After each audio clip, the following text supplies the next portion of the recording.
Today is my 40th birthday, and in these 40 years, man, I don't see life. Even life self don't see me. And in fact, we don't see each other face to face. And in these 40 years, I've learned some life lessons, and I want to share with you, starting with number one, run away from debt. And when I'm talking about debt, busy, talk about borrowing, run away from loan as much as possible. I have to learn from my experience when the Bible says that the borrower is a slave to the lender. So I don't know if any of you've borrowed money from loan apps before. I've borrowed from loan apps. I've seen them calling you, talking to you the way you would not even expect anybody to talk to you. For how much? Guys, run away. Thank God today God has helped me, and that's what I'm telling you, run away as much as possible. Jackpot. So number two, I've come to realize that no one is better than me. Now it doesn't mean that there are not people that are doing better than me in certain areas. So somebody might be doing better than me financially, doing better than me in a particular business or career. But one thing I've come to tell myself is that if they are doing better than me in an area, it simply means that they know better than me in that area and they're applying that knowledge. So what it simply means that if they know better than me, I can also learn and know as good or better than them. So number three. Papa, hey. Why is it that you're richer than poor? I am richer than poor because my father was richer than poor. He left me wealth for me. Stop blaming people. Take responsibility for your life. When you blame people, you are giving them the power over your life. But when you take responsibility, I say, yes, I may not have been raised from a good home. I may not be in the best of country, but I'm going to make the best out of it. You see, when you have that mindset, you will make the best out of it. So number four.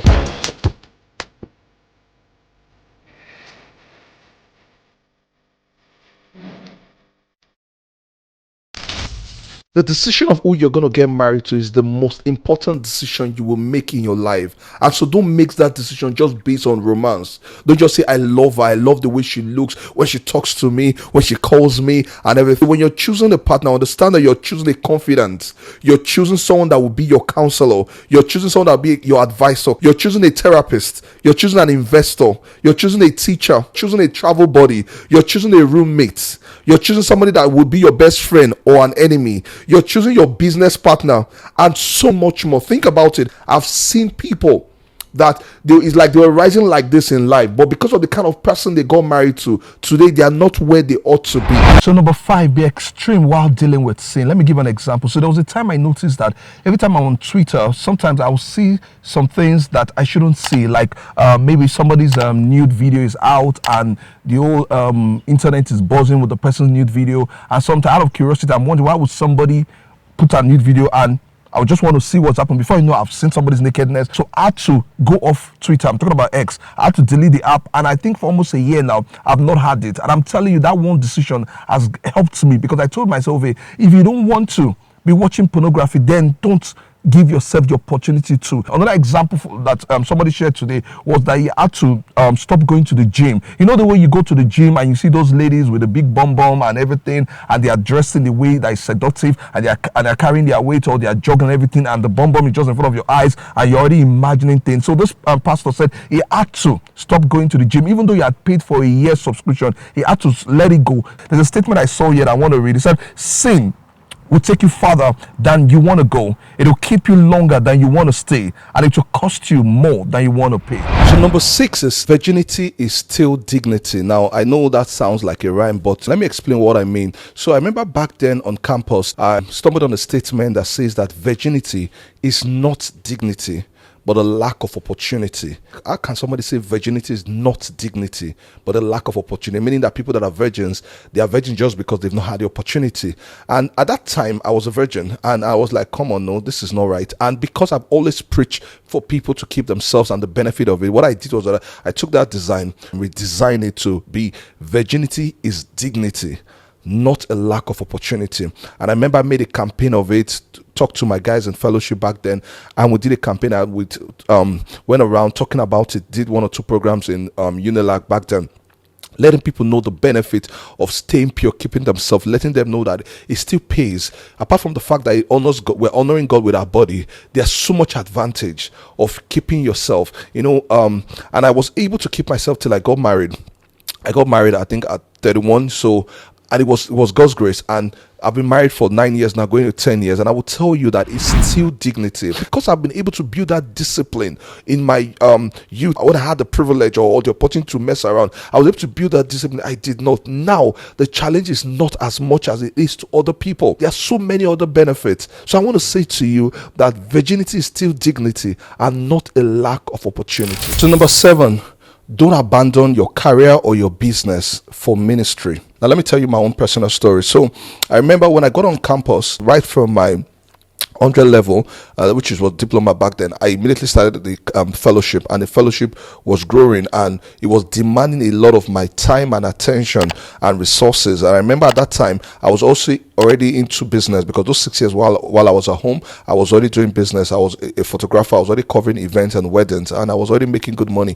Then now adding fellowship to it, at a point it was now demanding, so I had to let go of the business to focus on ministry. So when I finished university and I got married, and with the mindset that ministry was going to take care of us, because at that time my wife also was a pastor in the church we were pastoring. We were sent to go start a new branch, and we were pastoring that branch. Things became so tough that we couldn't afford the basic things like electricity. Food feeding was really tough. I looked back, I realized that it wasn't a good decision. Things became so tough that my pastor at that time had to advise me to use my car and put on Uber on the Uber platform and use my car to carry people around. At that point, I felt like, come on, Uber, after how many years of my life, but I had to do it because I had to take care of the family. I had to do Uber for over a year. But you see, looking back, I realized that the mistake I made was abandoning my business, my photography business at that time, to just focus on ministry. So number 8, before removing your profit from anything, make sure you finish your business. Okay, fine, you want to touch small profit, but don't go and finish all your profit. I'll give you a practical example.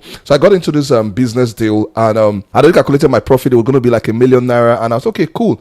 And so I already removed a major part of that ₦1 million as profit to quickly attend to some personal things and the rest. And guess what? The business did not pull through, and the people that pulled in their money were willing to collect their money back. I was in trouble. I had to go look for the money to get back. But at that point, I was feeling like what I was doing wasn't bad. After all, it was my profit. But I've learned, see, until you're done with the business, you can't say that is your profit. So number 9, don't come out of a bad season or a bad situation without taking the wisdom out of it. So ask yourself, now this thing I've been through, I've gone through, what am I going to learn from it? So I give you one example. I've done a business, and the business didn't work out the way I expected it to work out, and it put me in some debt, and I had to deal with some financial stress. Now, when I came out of it, I had to ask myself, okay, what is it that I should learn? Number 1, I realized I should have listened to my wife, because my wife she was not too excited about the business idea. She was like, I don't think this will work, and the rest. But I kept saying, no, it's going to work, it's going to work. So that was one thing I took out of it. Another thing I took of it is what I shared earlier on, talking about the fact that don't take out your profit from the business until the business is done. So these were 2 out of the things I took out of the that situation. It was not a good one at all. I could have left there feeling like, in my life, I know suffer, I know go do this and do that again. But instead of that, I told myself, okay, what is it I'm going to learn from it? And also, it made me realize that whatever season I go through, there is something to learn, and because I've learned something, it's going to help me for future decision making process. So number 10, we can all do better to demonstrate true friendship to one another. So Apostle Aaron produced the movie What About Us in the cinema, and he began to call out some of his friends on Instagram, encouraging them to go the extra mile to support him. You see this movie I just released? No fake friendship allowed. This is the time to reap the dividends of friendship. I want you to tell me how you want to help me. Tell me how you want to support.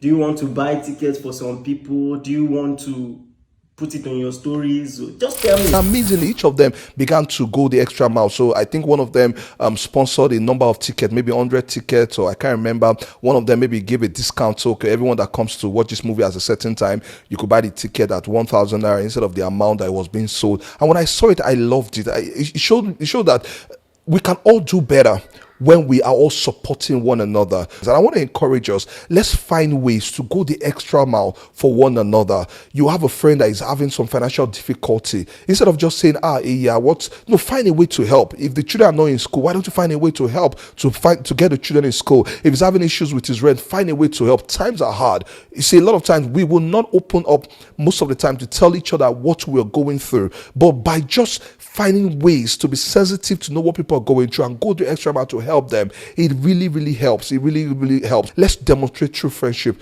to one another. So number 11 is on the value of delayed gratification. So let me give a story to buttress what I'm saying. I remember there was a time when my wife just got an iPhone, and seeing the iPhone, I was like, wow, I need to get my own iPhone, because at that point my phone had already been misbehaving, and I'd used that phone for a while, and I'd already been designed to get an iPhone. So when my wife got her own iPhone, and I was looking at it, and I was seeing the fact that it was serving her, helping her do what she wants to do, the fast, sleek, and everything, I was like, man, I need to get my own iPhone. And I remember going to the market then. I had about the money to get the iPhone I wanted to get then. I can't remember if it was iPhone 13 or there, but I was thinking of getting.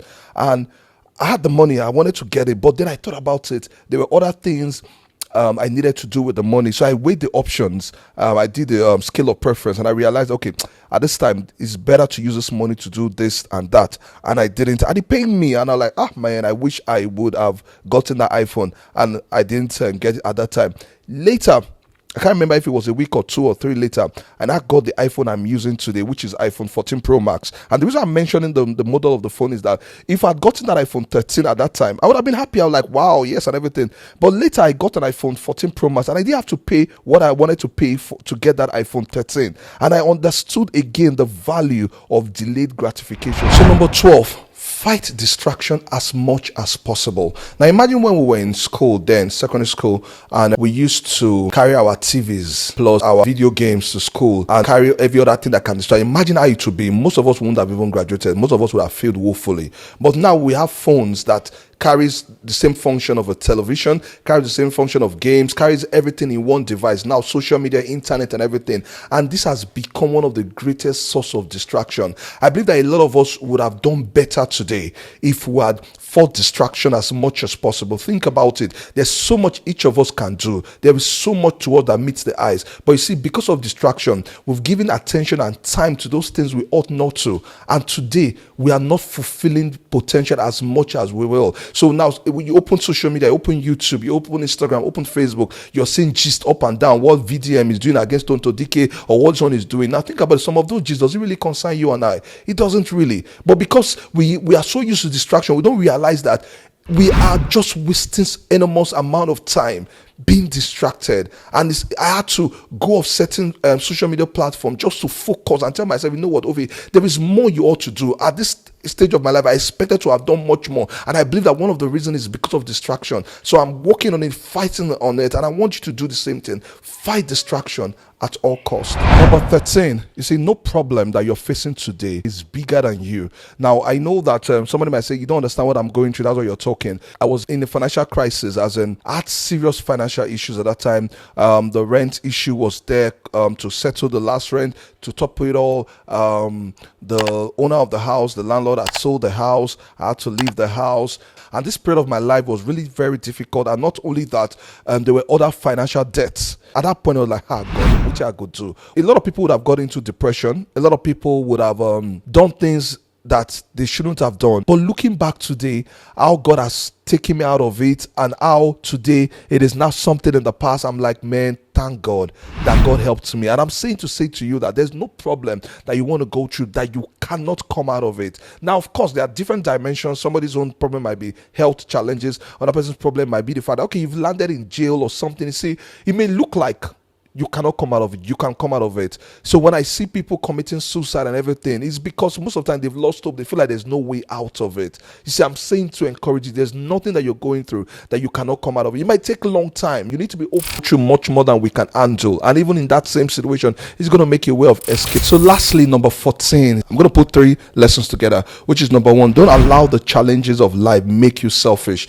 You see, a lot of times when we're going through what we're going through, we tend to focus on ourselves. Just like when somebody is sick, sick, the person focuses on self, and they say that sick people are usually very selfish. The same way, when you're going through difficulties, you realize that you only think about yourself. You don't even think about other people. I didn't know that I was like that at a point in time where my other siblings would be coming together to put money together to help my mom or do one or two things, but I would say I'm not able to contribute because I had a lot of needs at that time. But I realized I was just being selfish. I could still have taken out money, or no matter how little, to say, okay, this is my own way of supporting. But thank God I learned over time, and I'm trying my best now. So I want to say, don't allow life to make you selfish. Then also, your time is your life. Now I'm saying that I've lived 40 years, and what is 40 years of my life? It's time. And the question is, what have I done with that time? Your time is your life, so determine to use that time wisely. And the last one is that don't think small. I realized to a large extent, even though I thought I was thinking big, I realized I wasn't really thinking as big as I thought. And I decided that, you know what, no more small thinking. One of the ways you know whether you're thinking big or small is that